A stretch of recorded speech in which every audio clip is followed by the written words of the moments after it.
Ayan, good morning. Nandito kami ngayon sa Pagsikat Place na Cavite. So, ito yung bahay namin. Ayan yung unit namin. So, mapapansin nyo, colorful siya. At ayun, may nagwawalis na. Ayan. So, yan ang main road. Ito yung main road niya. Pagpapalabas ka, papunta dan sa kanan. Yan. Tapos yan, papuntang kaliwa, bandang dulo na siya. So yon, ang street pala namin is Pamilya Street. Pamilya Street. Wala pang nakalagay na street marker, kaya tatandaan mo na lang kung anong street para di ka maligaw. Ayan, sa ngayon mayroon na siyang poste ng Meralco at may kontador na rin. Wow. So yun na lang ang inaantay namin dito, yung makabitan kami ng Meralco. Pero sa ngayon mayroon naman silang linya ng kuryente, pero submeter pa lang yan. Okay, ayan ang street. Pwede naman siya parkingan sa sa tapat, wag lang double parking. Okay, ayan yung motor natin at ito yung unit natin. So pagpasok, makikita agad yung drum, malaking drum. Ang drum na yan is free for in case of mawala ng tubig, mayroong lagayan. Ayan yung unit namin. Ang maganda dito is buhos na siya, tapos mayroon na ring sink. Ayan sa ilalim. Tapos ayan yung CR. Pasok tayo. Pagpasok mo ng CR, may naman, maliit na bintana, kaya may singawan. Meron ding maliit na sink. Ayan, may shower. Ayan, faucet. Tapos may plus na rin yung lababo. I mean yung yung tama ba? Lababo. Inidoro pala. Ayan. Malaki na rin. Ang sukat pala nito is 42 square meter. Ayan. So yan yung makikita nyo sa ground floor.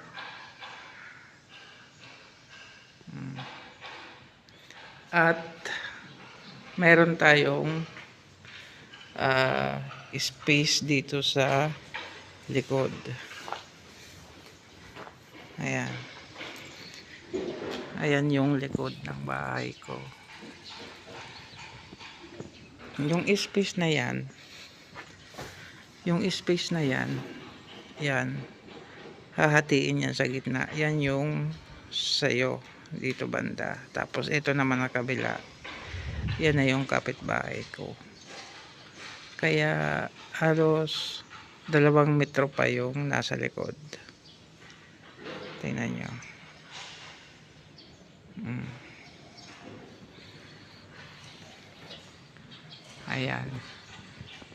Ayan yung taas.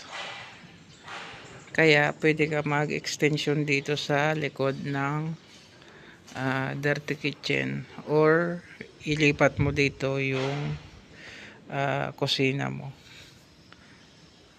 Tapos open to.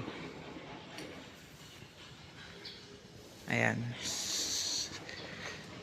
Sa harapan naman, ito yung harap.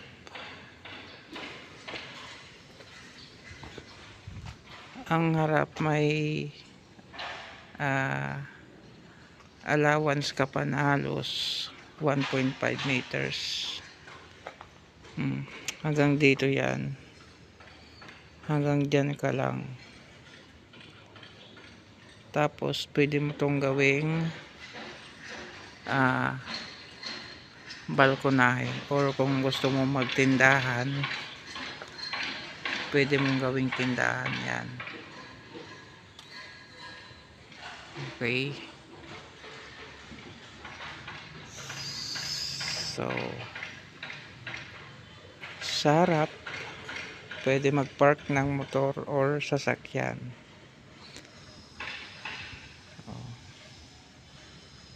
Ito yung location ng bahay namin.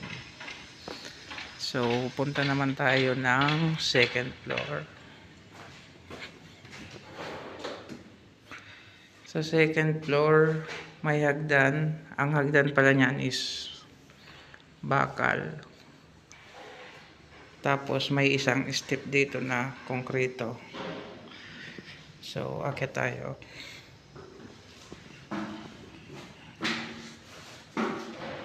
Ayan. So pag akyat mo, ito na yung bubungad sa'yo. Ito nga yung tinatawag na beer type. So hindi pa siya finish. Pero ang kinagandahan ng unit namin, buhos siya kaya matibay. Unlike sa ibang unit, asintada, hollow blocks. So sa amin, buhos, konkreto talaga. So, kaya matibay.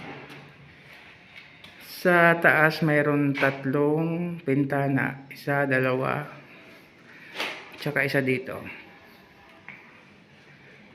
Yung isang maliit na yon, nakapix siya kaya hindi siya nabubuksan. Ang taas pala nito is provision for 2 bedrooms. So hindi na siya gaanong mainit kasi nga mayroon na siyang insulation. So unlike sa ibang makikita mo yero agad, wala siyang insulation kaya mainit. Okay. So kita nyo naman kung gaano kalawak. So yan, malawak.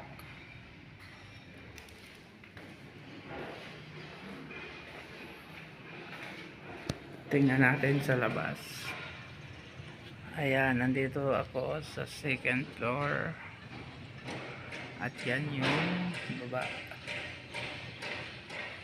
Sa na to, sa street namin, halos wala pang nakatira.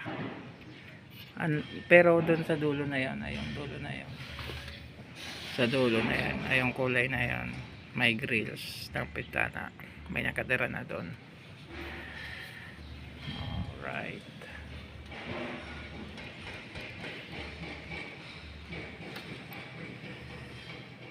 Dalawang bintana, tapos mayroon siyang railings dyan para in case may bata hindi siya mahuhulog.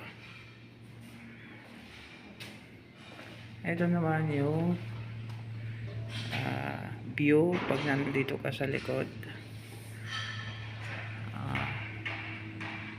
Ayan yung pintuan, tapos ayan yung kapitbahay natin sa likod na yan. Ayan yung tangke ng tubig. Sobrang laki ng tubig tangke. Ayan. So baba ulit tayo.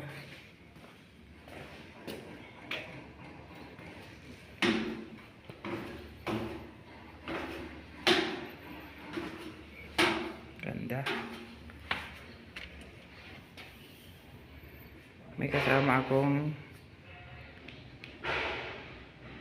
general manager. Yan, yan ang general manager. Ako ang COO.